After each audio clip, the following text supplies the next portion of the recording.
Ever since the dawn of humankind, we've sought the origins of our life and its purpose. Some have chosen to look to science, religion, or philosophy for answers. Many have turned to the great masters such as Lao-tzu, the Buddha, and Jesus Christ for spiritual illumination. Still others have sought truth through their own direct experience. All of us are searching, knowingly or unknowingly, for enlightenment, truth, and harmony in our lives. This program, hosted by Dr. Gregory Penn, will help you aspire to a more fulfilling and rewarding life. Every day you take us where we understand. The closer that we get, we'll find it who we are. We choose between the left and right, the ups and downs, the darkness or the light. We'll find it who we are. There's so many roads and rivers. Welcome to Aspire. We're going to be working on a very unique process, that of unburdening ourselves. We're here in a very beautiful part of the world, Julian, California, and it's autumn and it's crisp and it's beautiful. And all of life is unburdened in this particular time of year. You know, we've become a burden to ourselves. We've created such problems. We create worry, we create anger, we create judgment.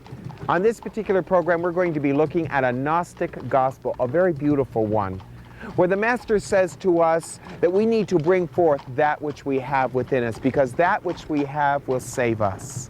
That which we have is love, compassion, forgiveness, understanding. So we're going to be working on something very unique, unburdening our anger and our fear and our resentment, that we might find life just what it is, a very beautiful and open experience. Come be with us and spend the next half hour unburdening yourself. Come aspire.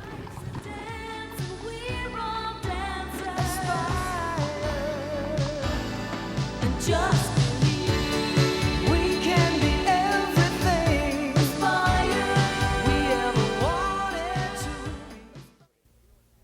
You know, it's an interesting thing to me that everything in life knows what it is. A horse knows it's a horse. A cow knows it's a cow. A rose knows it's a rose. But we as humankind, we don't know what we are. Isn't it interesting that if we are the most, quote, intelligent form of creation, end quote, in this world today, that we are the only species on this planet that doesn't know who we are? Part of the problem for this is in religion that you and I created, not the religion that, shall we say, a Jesus taught us, a Buddha or lao-tzu. We have created a heavy burden within ourselves, and the burden is that we don't know who we really are and what we are. A dog knows it's a dog. It doesn't want to be a horse. A watermelon knows it's a watermelon. It doesn't seek to be an orange. But you and I, we have a problem with this. We don't know who we are. We're always trying to be something that we are told we should be, or we are always trying to be something that we are not. It creates a great problem. And religion has created a burden in us about that. Religion has told us that we are sinners by our nature, and that there's something deeply wrong with us. I know that there are a lot of traditional people out there who watch our program and maybe feel a sense of criticism about it, but that's the beautiful thing about TV. You can always turn us off if you don't like it.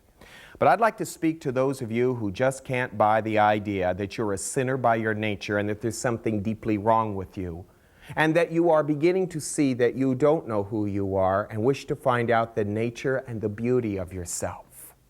You are a very unique creature. And until you and I begin to find out who we really are and what our true self is, we are never going to know God. God is found within us. God is only available to those who seek to find themselves, because God is not outside of you. God remains inside, within. And if you will know your deepest sense of self, you will find God within you. I'm always looking for interesting texts and teachings that offer to us a point of view that is maybe different from the one that we traditionally allow ourselves to fall into. Jesus really doesn't have a chance in our culture, in our society. We have him all thought out. But in the book of Thomas, part of the Gnostic Gospels. And I know that there are many people out there who say that the Gnostic Gospels are not authentic and can't be credible. Well, I feel they are.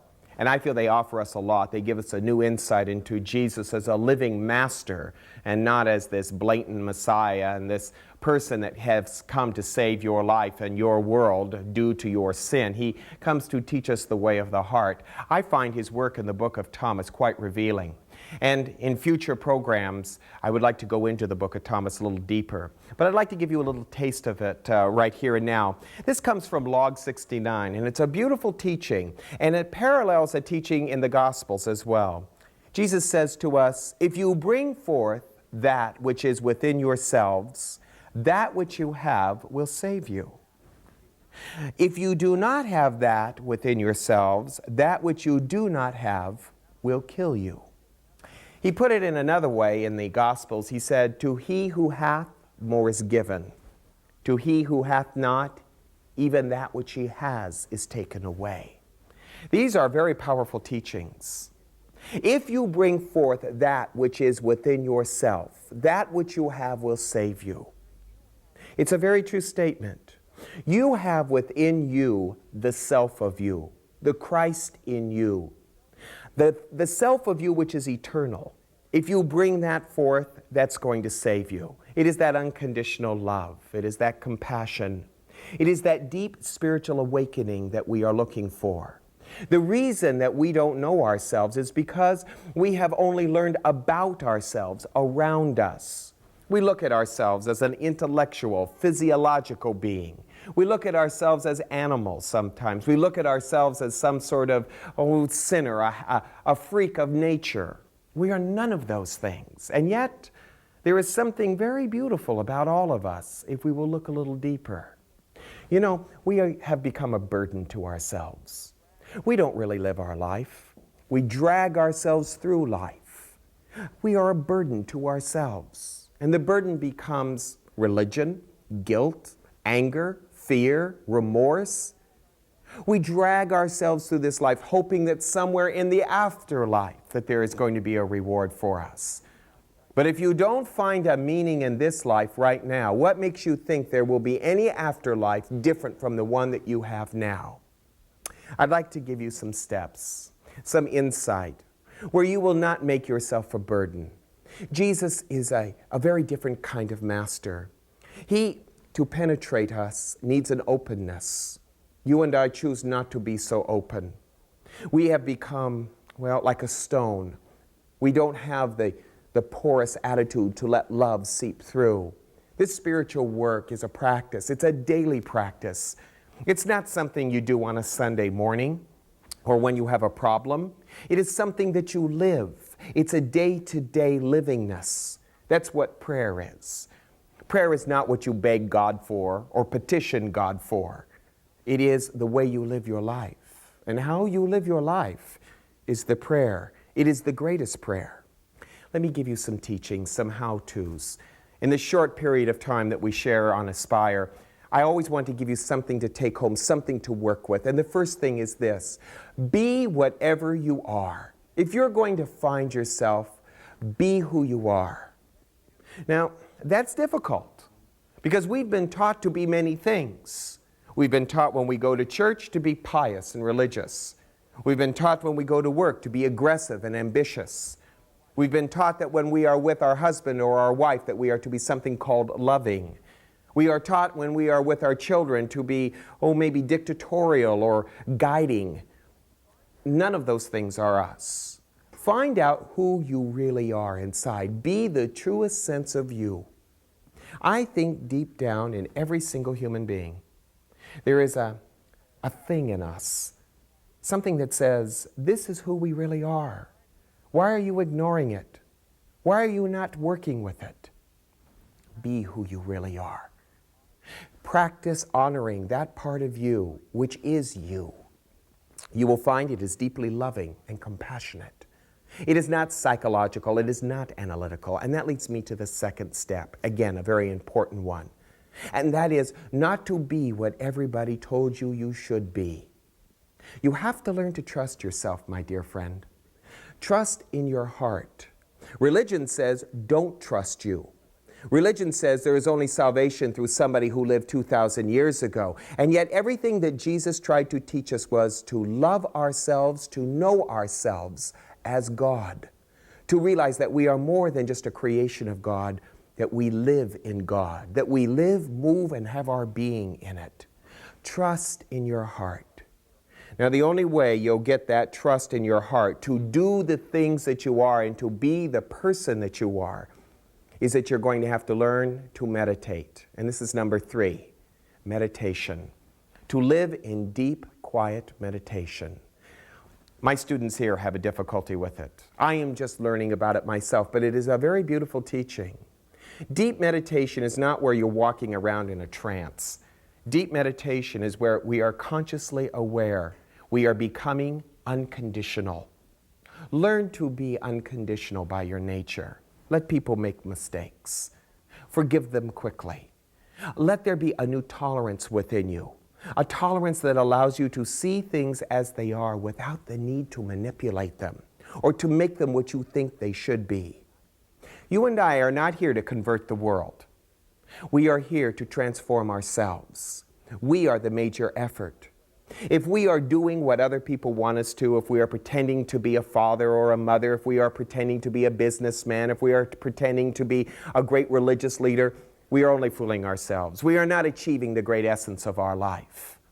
We are only fooling and playing a role. Religion teaches us to play roles. Life is not a role. It is not an act.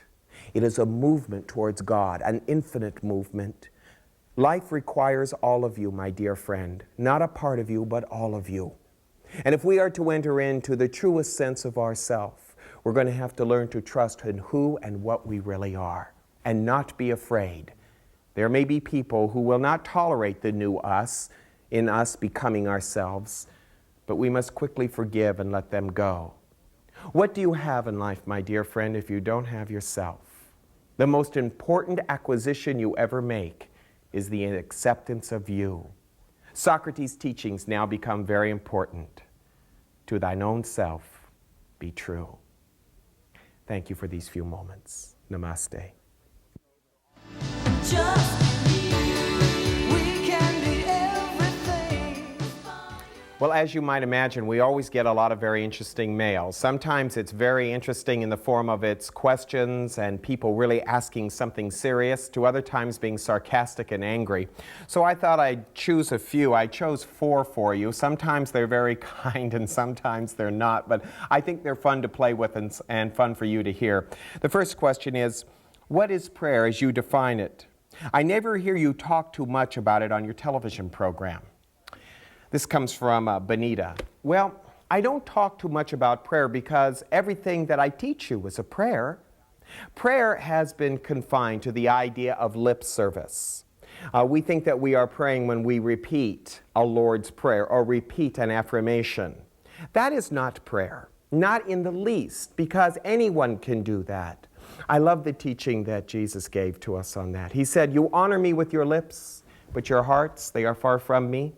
And that's what it is with a lot of us. We repeat a prayer over and over and over again, thinking that somehow God up in some cloud is going to finally decide, well, I guess it's time for this poor miserable sinner to get his prayer answered. Prayer is none of those things. Prayer is more beautiful than that. It is really more simple. Prayer is everything that you do. Your whole life is a form of prayer and worship. It is the way you think. It is the way you are. It is the way you eat. It is the way you sleep. It is the way you love. It is the way you hate. It is the way you reject. It is the way you accept. The prayer of your lips means nothing. It is the prayer of your beingness that is so important. I wish we would take more time to be more aware of how we are than what we pretend to be. Our life would be so much more meaningful to us. In the West, and with religion in the West, and the way we basically are in the West, everything is an act to us. It's a play act. We pretend to be religious while we're at church. We pretend to be important when we're out in the world. Those are not the real necessities of life and the real importance of life. If you want to talk about prayer, look at the way you live. That is the prayer. And believe me, as they say, God always says yes. Whatever you pray will be answered. It's not the prayer of your lips that will be answered. It will be the way you are and what you have made of yourself. So to my dear viewer out in Bonita, everything I've given to you on TV is a prayer. I've told you what not to do, but what to become. And here leads us to the second question here. Do you think that the most important thing in life for a person to do is become religious? No. I don't think it's important to be anything. I think it's important to know ourselves. There is nothing left for us to do. What more could you do than you've already done? What more could you say? What more could you have? What more could you really do? It is not important for us to be religious. That's the problem with so many of us. We are far too religious. Religion is not what we think it to be. I make a great separation there. Religion is what we pretend to be. It is what we have been taught, and we formulate ideas and beliefs. And a lot of times we find out that what we have believed in religiously is not the way we live or think or feel or act. But then again, we choose to be rational, and we rationalize those things. For instance, if we were to follow the teachings of a Jesus, the Master, which most of the West calls their Savior, we would not condemn another person. We would never criticize another person for their religious attitudes and beliefs. Jesus never felt the need to go out and to criticize other people for the way they were because they were different from the teachings that he was offering. And yet we find religion today in the West taking the idea and coveting the idea that they can go out and get other people into their fold, to try to bring converts in and to criticize those people who are different. No, religion is not meant for that. Jesus didn't offer a religion. He offered a way of life. In fact, he offered life eternal, as he said. So I don't think it's important to be religious, but I do think it is important to be conscious. I think it's important to be an individual. I think it's important to discover God within yourself and to do those things that help you understand the nature of God in yourself. Number 3, this is kind of a long question. I really want to address it. A lot of us, it says here, fought in World War II, Korea. We listened to your television program and you refer a great deal to the Oriental philosophy of Buddha and Zen and even this Tao. I have trouble with this. I'm an American, this writer says. What is wrong with Western religion? Why do you always refer to Eastern philosophy? Well, there's a lot going on in that particular question, and I need to address, I hope I can address most of it. I think not all of it. First of all, I realize that there are a lot of people who feel a prejudice towards the Oriental philosophy. And really, it's not an Oriental philosophy. Buddha was not an Oriental, he was an Indian. Okay, we have to understand that. Zen is not an Oriental philosophy, it is a method. It is not a religion, it is not a philosophy. If you and I cannot get past our prejudice, our hurts, and I'm sure that there are many people who fought in Vietnam and Korea and World War II, who really still think that Oriental people or a race is responsible for those problems and those catastrophes that we went through. But if you hold to that, what chance do we have for understanding each other? What chance do we have for peace in ourselves? I think that every culture has a beauty to it. Every single race has a beauty to it and a truth in it. My effort is not to be Oriental or to be Eastern, but all great spirituality does seem to come from the East. It is the oldest civilization. You know, in the West, we are geared towards technology. In the East, it is a spirituality. And when West can meet the East, when the Western mind can meet the Eastern heart, imagine what a beautiful mixture, what a beautiful synthesis of consciousness can happen. I talk about Western religion, but not in the context in which you are maybe familiar with. Western religion is cut off from the neck down. That's why we wear coats and ties and things that cut us off from the neck down. It's not a heart thing, it's more a mental thing. If you notice, a great deal of Western religion is bent on guilt, on fear, and on anger. You'd better do this or you're going to go to hell. You better do that or you're not going to be saved. Kind of a threat being involved in there. And yet if you look at the teachings of Jesus, he was a very compassionate teacher. I offer to you on this program and at my center here in Escondido and all of the students that come a broad perspective. I don't want you to be narrowed down just to one thing. The mind always narrows things down until there's absolutely nothing. We've had many beautiful great masters. We've had Buddha. Gautam Buddha, one of the most beautiful men that ever lived. We have Jesus, the Christ, one of the most compassionate men that ever lived. Lao-tzu, one of the most wise persons that ever lived. We've had contemporary masters, the Maharaj, Nisargadatta, Muktananda, many. But we have missed all of these masters because in the West we narrow things down to an intellect and to a heady experience. Life is not a heady experience. It's an experience of the heart and of the soul and of the being. So my dear friend, I hope you can be tolerant with this. I'm not against the West.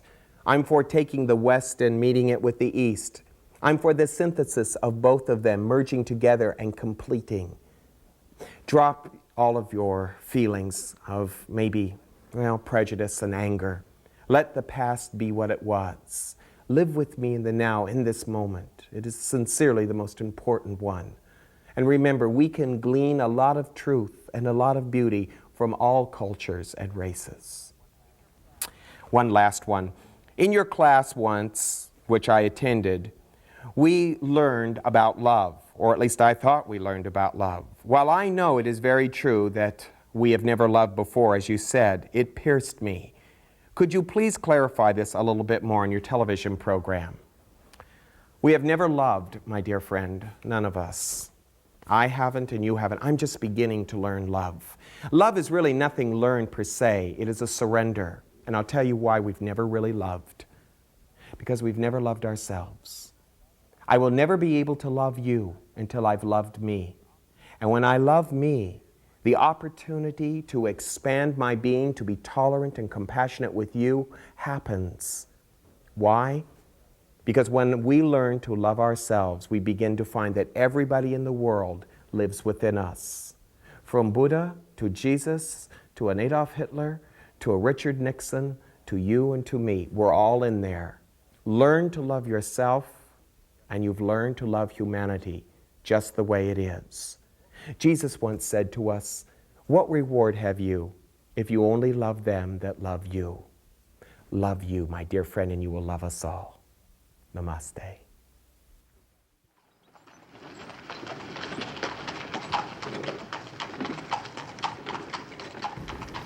Thanks for being with us this week on Aspire. I hope in some way that the teachings offer to you the insight that you need to unburden yourself, to let go. This week, be unconditional within yourself. You know, this spiritual work, this work of unconditional love, unconditional, notice I said, there are no conditions to it, requires of us a tremendous amount of stability, of allowing ourselves to be elastic, to bend and to shape and to remold ourselves.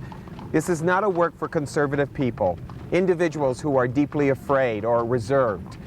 So bring forth that which you have within yourself. It is love, it is wisdom, it is abundance, it is happiness, it is prosperity, it is the way of the heart. And isn't that the most important thing in life, to bring forth the way of the heart? Have a beautiful day. Namaste. We are the soul.